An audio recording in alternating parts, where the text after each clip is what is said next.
کرنا گرا ہے اس معاشرے کے اندر.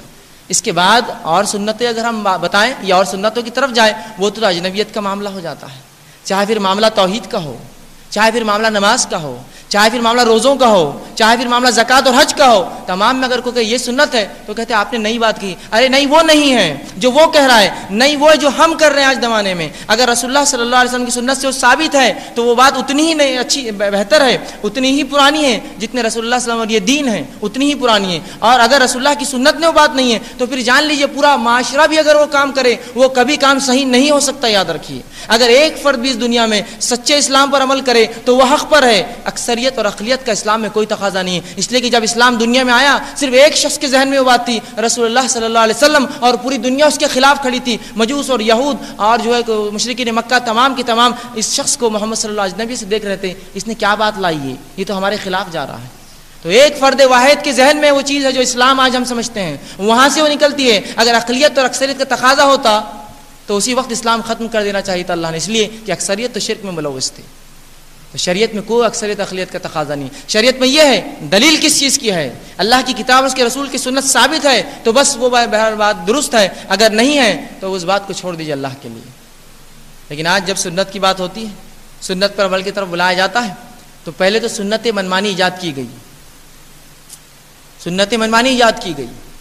اور اگر کوئی کہے کہ بھائی یہ کہاں سے لائے ہو تو کہتے ہو تم میرے کو بھٹکے ہوئے دکھ رہے ہیں, اس لیے کہ تم نے سوال کیا, ہم نے اپنے باپ سے سوال نہیں کیا آج تک. میرا سوال یہ ہے ان لوگوں سے جو لوگ پوچھتے ہیں, تحقیق کا مادہ رکھتے ہیں کہ پوچھتے ہیں کیوں یہ عمل کیا جا رہا ہے, جو ان سے کہتے ہیں کیا تم نے فلاں کیا, اپنے باپ سے ہم نے کبھی نہیں پوچھا, تم کون ہوتے پوچھنے والے. یاد رکھیے کیا دنیا میں بھی یہی ہماری معصومیت ہے جو دین میں اختیار کیا ہم نے؟ دین میں ہم کو کچھ نہیں معلوم, بڑوں کو دیکھا ہم کر رہے ہیں, تو کیا دنیا میں بھی یہ معصومیت آپ اختیار کرتے ہیں؟ مجھے بتائیے. آپ کو میں مثال دیتا ہوں ایک ادنا سے جوتے کی مثال اس لیے دے رہا ہوں کہ کتنا ہی مہنگا ہو, 1 لاکھ کا بھی ہو تو پیر میں آتا ہے, اس لیے مثال دے رہا ہوں اس کی بات سمجھانے کی. لاکھ کا بھی ہو تو کوئی سر پہ لے کے نہیں گھومتا 10 دن کی جوتا میں نے 1 لاکھ کا لیا, وہ لیتے ہی پیر میں آتا ہے. آئیے جوتے کی مثال سے بات سمجھتے ہیں, تحقیق کا مادہ کس کو کہتے ہیں. ایک جوتا خریدنے کا آپ نے ارادہ کیا, اس رمضان کی مثال لے لیجیے, صرف اس رمضان میں ارادہ کیا جوتا لینا ہے. جوتا لینے کے لیے جو ہے دوستوں سے مشورہ ہوتا ہے, جوتا کہاں سے لوں, کون سی کمپنی کا لوں, کس مارکیٹ سے لوں, ریٹیلر کتنے اور ہول سیلر کتنے ہیں, سپر اسٹاکسٹ ہے کیا اس اورنگ آباد میں اس جوتے اور اس کمپنی کا. تو پھر پہلے کمپنی طے کی جاتی ہے, پھر مارکیٹ ریسرچ اور سرچ چالو ہوتی ہے کہ یہ دکان سے وہ دکان سے, بھاؤ اور تاؤ ہوتا ہے. یہ تمام تر چیزیں کیوں ہو رہی ہے مجھے بتائیے.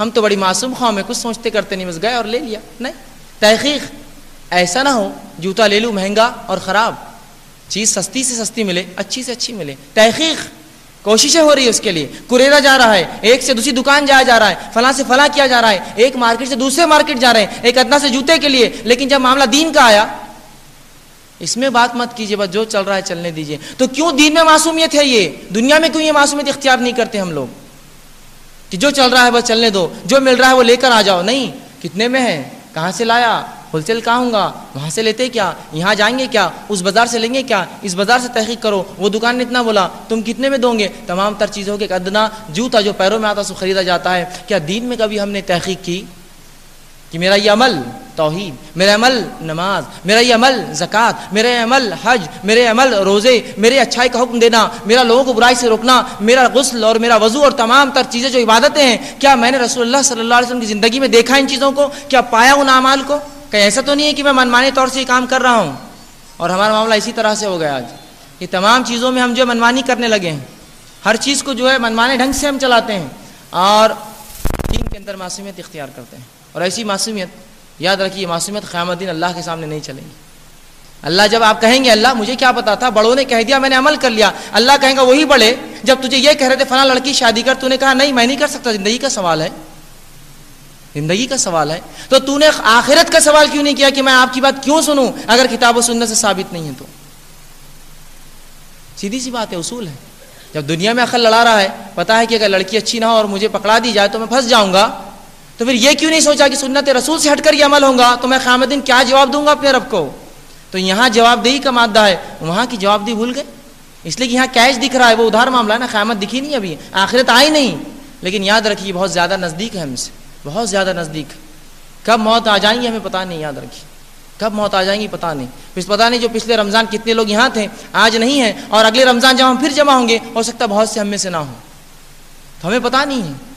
تو اس سے پہلے کہ کوئی بھی کام کرو, دنیا میں جو تحقیق کا مادہ ہے دین میں بھی اس کو استعمال کرو. جانچو اور پرکھو, کہیں ایسا تو نہیں میں خاموشی سے آنکھ بند کر کسی پیچھے لگ گیا اور اس نے لے جا کے گڑھے میں مجھے گرا دیا. دنیا میں جیسی تحقیق کرتے ہیں ویسے تحقیق دین میں بھی کیجیے.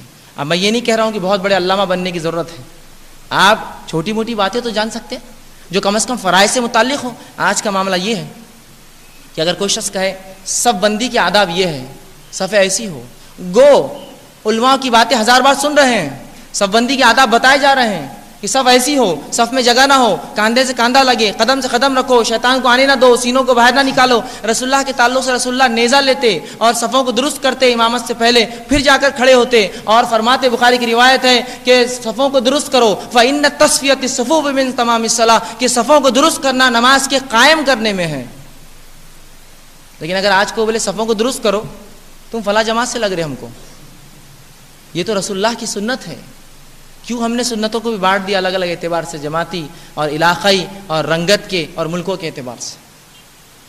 یہ ہماری آج حالت ہوگی سنت کے معاملے میں کہ یہ سنت کی صفوں کو درست کرو. یہ تو معمولی چیزیں بتا رہا ہوں اس لیے کہ ابھی نماز تو باقی ہے, روزہ تو باقی ہے, زکوٰۃ اور تمام چیزیں باقی ہیں. یہ بنیاد ایسی چھوٹی چھوٹی باتیں ہیں جو تکمیل کو پہنچاتی ہے اپنی ہماری عبادتوں کو, انہی کا ہم کو علم نہیں. وضو کب ہوا اور وضو کب ٹوٹا, فلاں معاملے میں کیا کرے, فلاں کیا کرے, اولاد کی پیدائش ہے کسی کی موت کے وقت کیا کرے, نکاح اور بیاہ ہمارے کیسے ہو, ہر معاملے منمانی چل رہی ہے. اور ہم نے ایک الگ ہی طرز اور طریقہ اختیار کیا, دین الگ اور دنیا الگ. جب مسجد میں ہے تو اس سے بہتر مسلمان نہیں ہے کوئی دنیا میں, اور جب تجارت میں ہے تو اس سے بدترین دھوکے باز آدمی نہیں ہے, کہ تو مسجد تو مسلمان ہے, تجارت پہ اس کی تجارت کر رہا ہے, بزنس مین ہے. تو دنیا اور دین نے فرق کیا اور سنتوں کو دھیرے دھیرے کر کر آج مکمل طور سے زندگی سے ہم نے نکال دیا کہ اگر آج کوئی سنت کی بات کرتا ہے تو لوگ اس کا مذاق اڑاتے ہیں. اللہ کے لیے جب کوئی شخص کوئی بات کہے کم از کم کان دھر دیجئے, کوشش کیجئے کہ اس نے کہاں سے کی پوچھ لیجئے. ایسا نہ ہو کہ مذاق اڑا دے اور بعد میں پتہ چلے رسول کی سنت ہے, پھر دلوں میں پچھتاتے رہے زندگی بھر کہ کیوں میں نے مذاق اڑایا تھا.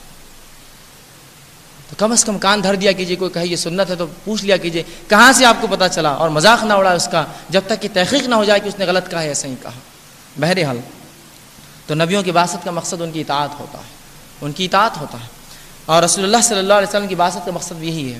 آپ کو اللہ رب العزت نے آئیڈل اور نمونہ بنایا ہے, لیکن آج اس نمونے کو ہم نے چھوڑ دیا. اس کا نتیجہ کیا ہوگا؟